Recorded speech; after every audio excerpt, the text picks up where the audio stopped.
Brothers and sisters, we're under starters' orders. If you could take your seats, please. That would be wondrous. Truly wondrous.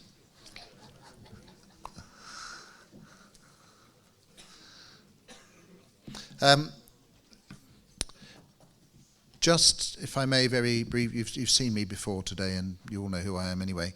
Just very briefly before at the start of this session of our day, we're going to, Mary-Jane and Aidan are going to report on how we're getting along with our refugee project in the diocese.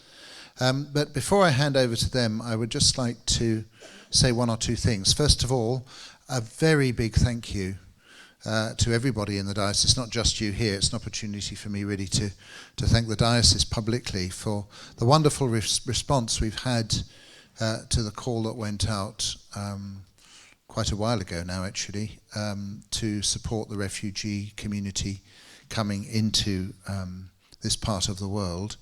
And a very particular thanks to the members of the refugee project steering group that we've set up, which consists of Sarah Kilmartin, who's our diocesan financial secretary, Deacon Andrew Bays, who's standing there at the back hiding behind a display screen, Deacon Mark Woods, who's our press man for the diocese, Canon Kieran O'Brien from Brighton, and then Mary-Jane and Aidan and myself, and we meet from time to time to further the work of the project. And what we've really been doing over the last little while is dispersing the funds that have come in to projects that are doing wonderful work with refugees, particularly across the south coast, and increasingly starting to move north.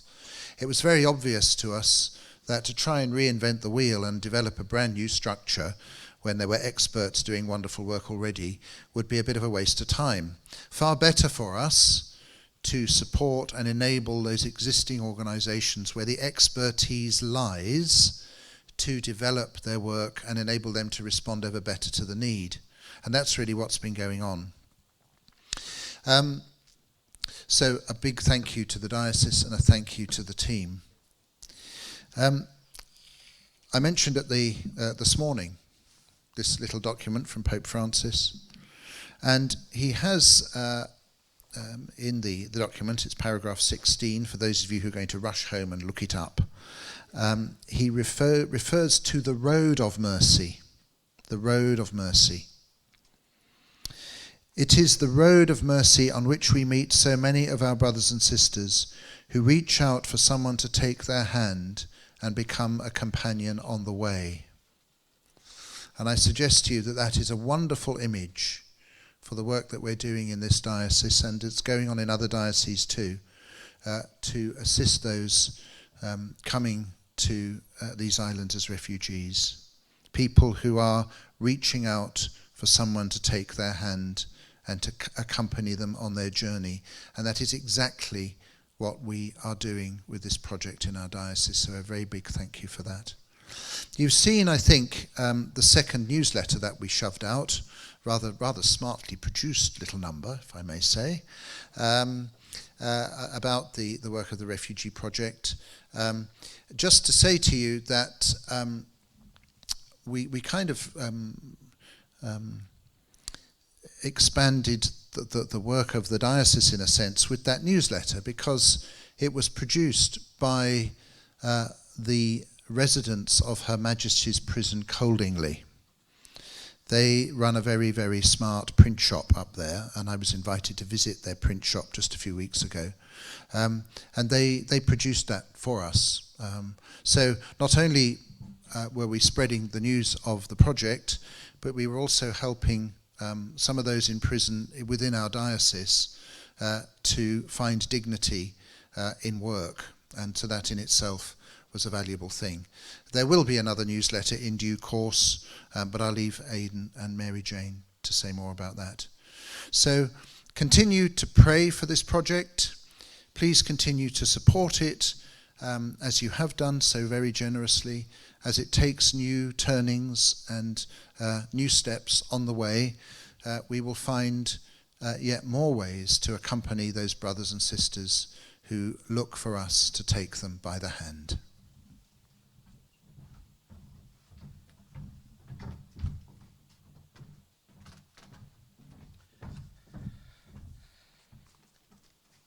Right. Thank you, Bishop Richard. Yes, it's been nearly 18 months now since Bishop Richard's urgent call to action, coinciding with the call from Pope Francis and Mr. Cameron saying UK government would take up to 20,000 over a 5-year period, and those shocking and horrible images that dominated our news screens. A lot has happened in those 18 months.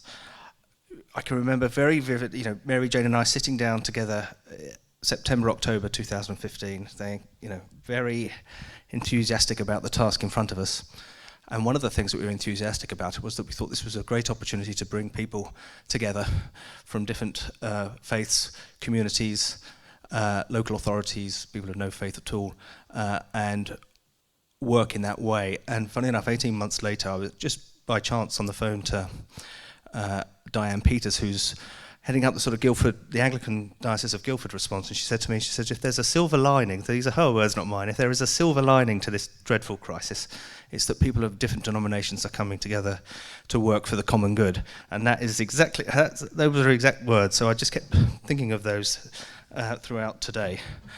From a personal point of view, it's a real privilege to be part of it, and it's obviously, you imagine, the experience that I'm getting, visiting agencies, working with Voices in Exile in particular, but more recently with David Roberts at SVP and Anna and Sandy at Networks, getting to meet people that are directly benefiting from our response, but also working closely with those who are at the sharp end of things, supporting them.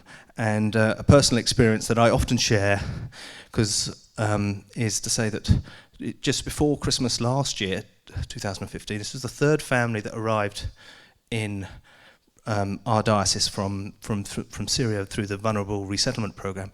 And Mary-Jane took me airside to meet a young couple. The wife was 6.5 months pregnant, and it was quite a traumatic experience for all concerned, especially me. I wasn't prepared for it in any way, and I was left rather shocked and saddened by it. And I'd already been thinking, because the UK had taken up to 1,000 people before Christmas, so they were on target after 3 months to meet this 20,000 target. But a lot of people were sharing stories going, yes, and they're very happy, and I have to say, I had my sort of suspicions, but exactly 6 months later, I accidentally bumped into this couple outside Mary Mag's church, and they just had an English language class at the drop-in centre that Voices in Exile were running. And the wife was very smiley and showed me her baby, and the husband threw his arms around me. And they both spoke very good English, and both told me, with big smiles on their face, what an easy language English is to learn. And, well, I mean, what can you say? I mean, I was a doubting Thomas, and that's really, I needed to see it with my own eyes, and I did. And I'm very, very passionate about this resettlement program, that people come to these shores through an organised scheme, and the very most vulnerable people in the region, which happens to be Syria at the moment, are coming through in a timely and orderly fashion. But that's the big challenge. I won't say too much about the rest of our response, because it is in the newsletter, and if you haven't read it, you're going to get another copy in your goodie bag to go home with today. So, but we have had a great response to this newsletter. I mean, we printed 10,000, and the vast majority of them went out to all our parishes. And financially, a further £16,500 came into our migrant fund in the time since the newsletter went out, which took our migrant fund income to just over £90,000 over an 18-month period. And I'll come to a little bit more about that in a moment. But of course, it's not all about money, it's not all about giving, and it is having a ripple effect, I think, in terms of the way different people are getting engaged in this, and different people are able to help. And it was written for anybody and everybody, and to reach the parts other newsletters can't reach. I think that was one of the things that we decided before we sent it out. And one of those things that came out of that, which Anna from Eastbourne spoke about, was two parishes rang me just before Christmas and said, could we encourage our children to wrap presents for refugee children? And of course, I said, yes, of course, and I'll take personal responsibility for them getting out there. Well, Woking alone wrapped over 200 presents and completely filled my car with them. And Sunningdale, as well as this beautiful purple bike, put in another 100 or so presents. So we've managed to distribute them to the organisations that we know wanted them, and some local groups that I know around here in Crawley and East Grinstead, and the remainder were dropped with the Jesuit Refugee Service in Wapping last Monday, and who said that they would easily be able to sort of pass those presents on to children over the next few months. So that's just a wonderful sort of little example of different ways that parishes and other people will continue to get involved. But it's this is what we set out to do in terms of way of working, and it hasn't really changed over time. We're still looking to build this, and I sense that there is more so than ever, or I have a feeling of a momentum growing in our communities. So communities around Surrey, for instance, are still working closely with some of the borough councils just to take their first family, but they're engaged and they're effective working with the local authorities. And we want to do more work in Surrey, but you know, the local talks that often it's Mary-Jane and I together, like today, but often it's just one or t'other. And they have been a very sort of fruitful way of getting to know local groups, local people, and engaging our response in working closely with them. And we've got one coming up on the 25th of February in Worthing Deanery, and Worthing for Refugees will be part of that talk.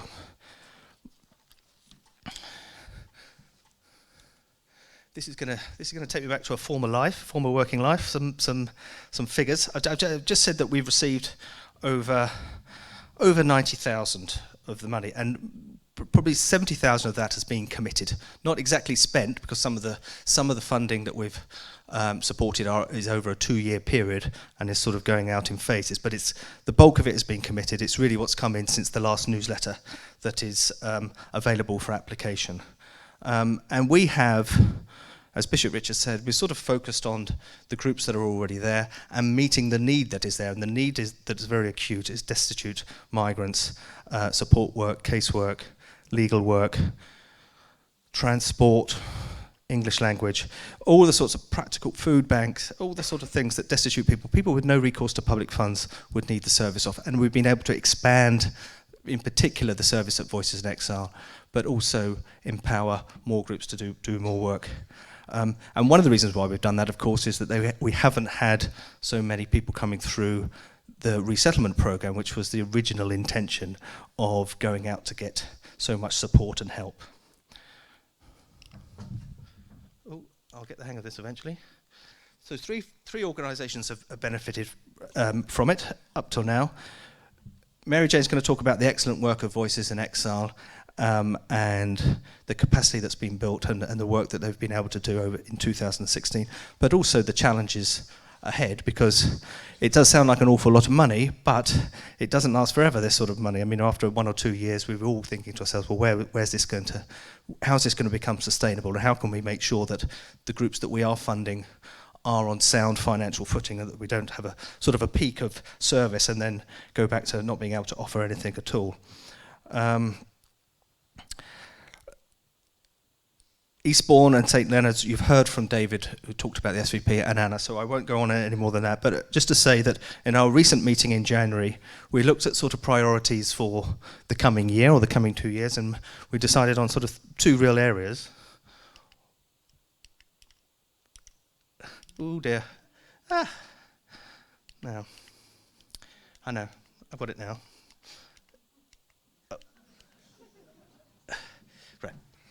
Quite simply, we want to continue what we're already doing and attracting funding and do some active fundraising to support those groups that I've just talked about. But we also want to develop new schemes, because the newsletter contains quite a lot of information about community sponsorship. And there's a couple of schemes that I'm aware of, one potentially here in Crawley, one in Worthing, and we really want to, whether it's through community sponsorship, topping up of rents, or finding property that the diocese itself owns that could be used. We really want to start pulling out all the stops on getting property available so that we can resettle more of these families. Because this time last year, Alison Gelder, Chief Executive of Housing Justice, was making it quite clear that we have a housing crisis in the UK, and it's particularly acute in London and the South East. So that's the sort of focus of our work this year, I think. And a newsletter will come out sort of post-April with more stories and encourage more engagement from everybody in our parish communities. Thank you very much. Just to reiterate really what's already been said, a huge thank you to all of you in the room for all the support that you have already given to this situation. As Aidan said, I'm going to mainly talk about what's really happened within Voices in Exile and the support that's come from the parishes and other groups. Certainly in the last 18 months, we've been through partnership working and also in the increasing of our own capacity, we've really been able to help more people in a fuller and more holistic way. It's been referred to as the last 18 months, and I think that's probably a good time to start. So since that 18 months, we've been greatly able to increase our capacity of staff. We're really lucky in that we now have 5 paid members of staff. So we've got 2 full-time caseworkers, a part-time bilingual caseworker, we have an immigration advisor, and we have an administrator. I'm going to firstly just talk about the Syrian programme, so the managed migration route. And just to say, whilst I am talking about the Syrian programme, the government is currently proposing 2 other managed migration programmes, but they're currently on hold a little bit because they're still trying to get the numbers through for the Syrian programme.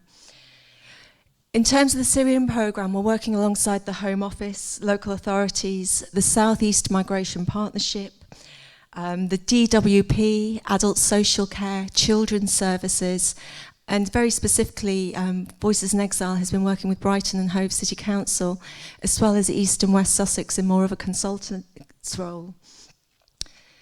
We've now received 24 people through that scheme in Brighton alone, and that has been made possible by private landlords coming forward and offering their properties at local housing allowance rates. I'm pleased to say actually 6 of those landlords are from the Catholic community as well. The other 2 have come via an estate agents. And the families are doing well. We're really in a lucky position in that another charity has just bought a house, so we will be expecting to receive another family, hopefully in about 6 weeks' time, and the sale of that house has just been completed. That service that we run for the Syrian programme is everything from picking pre-arrival, setting up the houses. One thing that was touched on earlier is the work of the SVP, and I'm very grateful to the support we've had from Brighton and the Hove SVP and Emmaus in helping to furnish some of those properties for the people that have come through, and picking them up from the airport, enrolling them in GPs, schools, and a full casework service that at the moment we're providing for 2 years. We've also been running specialised English classes for those new arrivals. We've been doing these in conjunction with the Friends Centre in Brighton, and those classes are running from St Mary Magdalene's Community Centre at the moment. And they're designed really to give that specialised support so that people can get into mainstream classes and start to move their way to independence. Also I'll say a little bit more about with the diocesan funding, we have now trained a number of mentors, which we're starting to drip feed and start to match people. 2 so far have been specifically matched with people on that Syrian programme. And the programme has also managed to open the doors for other refugees and asylum seekers that we've been working with. Previously, it was very difficult to make contacts in the DWP and the CCG and some of those bodies. But now, because there are operational group meetings and more joint partnership, we're finding that we're being able to support more of the other asylum seekers and refugees that are coming to us. And that is the majority of our work are those other people seeking asylum, those refugees, and those with no recourse to public funds. Last year we worked with over 129 people, and that's not including family members. And people are coming to us from all over Sussex. We're really lucky in that this year, through the funding, it was actually from the Diocese of Chichester did an appeal, we were able to employ another full-time worker, which is now working through the Links project that David mentioned earlier. And we're being able to extend our support further, reaching out to more, as well as more people coming to us. Because of the generous response of landlords, we've also been able to house another 11 families into private accommodation. And that's properties that have come forward that where people haven't necessarily been, they're not within the time frame the Home Office needs, or they haven't been the right size of properties for the scheme. We've been able to use those for other families. One of the things that we're particularly proud of is the rent deposit scheme that has been set up. Initially, this was set up with a grant. We were given a grant of £10,000, and we put some money from our own general donations into it, with the hope of housing 7 families, which was 21 people. We've now managed to go over that, and there's now 9 families that have been supported through that rent in advance and deposit scheme. And we've just had some really good news, and that the credit union are managing to extend that loan, and that pot's just gone up to just over £23,000. So that will be able to be accessed by refugees once they've got their status, and so that they can access private accommodation. Our drop-in service alone this year, our immigration advisor has seen 473 people, and we've seen 426 people for non-immigration advice. Through the mentoring scheme, we have increased the number of volunteers as well. We're now up to, I think, 23, with more through the pipeline that are just waiting to be matched with people, and that's for very different things. So that could be English support, it might be accompaniment to health appointments, and we're also looking at doing more work around the integration and supporting people with getting jobs. One of our volunteers at the moment has been working alongside local employers to look at who would help to employ refugees once they've got status, and also help them with things through the DWP as well. One of the things that has been touched on, and it is something that is going to get worse, is destitution. And this is something that we are seeing now. Last year, 106 people accessed, we get a certain amount of money from the Red Cross every year, which we make in direct payments of £10 a week for 12 weeks. Our food bank was accessed on 1,485 occasions, and the numbers are going up. The situations are getting very desperate, and we certainly saw at the drop-in post-Brexit a large number of EEA nationals who are increasingly finding themselves in difficult situations. But through the support and the help that we've got from the people in the room and from the other agencies and people that we're supporting, people are getting a lot more support. Again, with the destitution, we now have a scheme with Sussex Night Stop, so those that are destitute and under 26 can now be placed in homes whilst we sort out their situation. And I'm pleased to say 3 people have now been placed in that scheme as well. Thank you.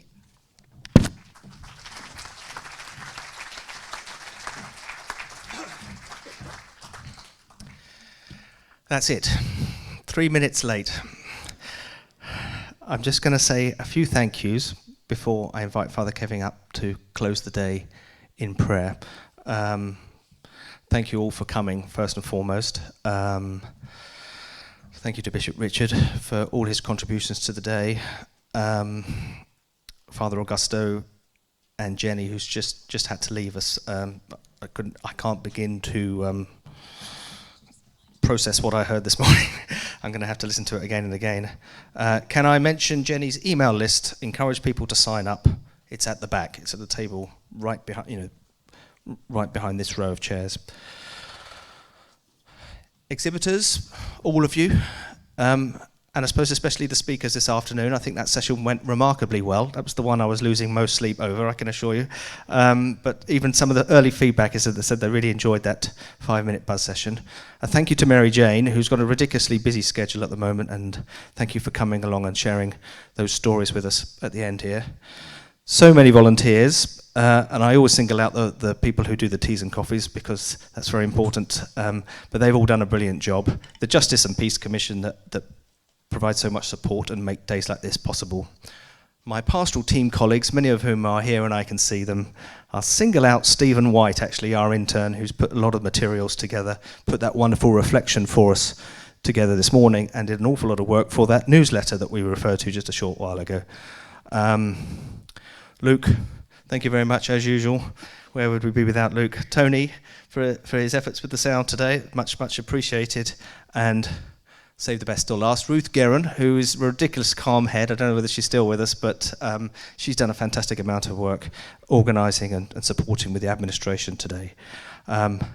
So I think that's it, unless Bishop Richard is about to tell me I've forgotten someone.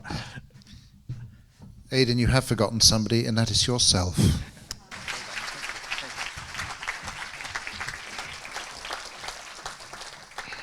Okay, Father Kevin. Well, if Bishop Richard hadn't said that, I was just going to say exactly the same. Aidan, I think this happened last year. You thanked everybody in the room and then stepped away, and we said, how about you? Thank you, Aidan. I feel like we've been here for days. That's a compliment to everyone, the speakers. I feel like I've had a huge, rich meal, and I need a long walk and time to digest. I feel really grateful for today. I feel inspired. I feel motivated. It's been a really happy day. It's been a really friendly day. It seems like a long time ago that we heard the words from the letter of St. James at the beginning of the day, and I'm sure you remember that short reading ended by saying that unless we accompany faith with action, with good works, then faith is dead. And I think that's, just to finish with a moment of prayer, that's what we pray to the Lord, is that faith cannot be dead. It doesn't make sense, because faith is about God, and God is life. So may our faith always be a real connection with God. May faith always lead us to God and to bring and share God with others in action. Laudato Si, praise be to him, to the Lord, words that we associate with St. Francis of Assisi and his great canticle of praise. So I thought we'd just finish by praying together a prayer that I know people are now questioning whether it can be associated directly with Francis, but the prayer that we often do associate, the prayer, make me a channel of your peace. So if you want to join in, I'll pray it with the microphone, and you can just join in with me aloud or just in your hearts. Lord, make me a channel of your peace, that where there is hatred, I may bring love. Where there is injury, I may bring pardon. Where there is discord, I may bring harmony. Where there is despair, I may bring hope. Where there is darkness, I may bring light. Where there is error, I may bring truth. O Divine Master, grant that I may seek always to comfort rather than to be comforted, to love rather than to be loved, to understand rather than to be understood. For it is in losing ourselves that we find ourselves. It is in forgiving others that we know forgiveness. And it is in dying that we awaken to eternal life. Amen. And may Almighty God bless us all, the Father and the Son and the Holy Spirit. Amen. And we sing the last two verses of our opening hymn. You remember that? We were going to sing the last two verses in the booklets.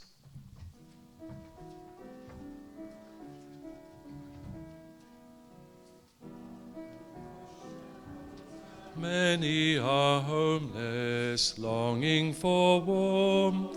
Many are cold. Make us your building, sheltering others, walls made of living stones. Christ be our light, shine in our hearts, shine through the darkness. Christ be our light, shine in your church, gathered today. Many the gifts, many the people, many the hearts that yearn to belong.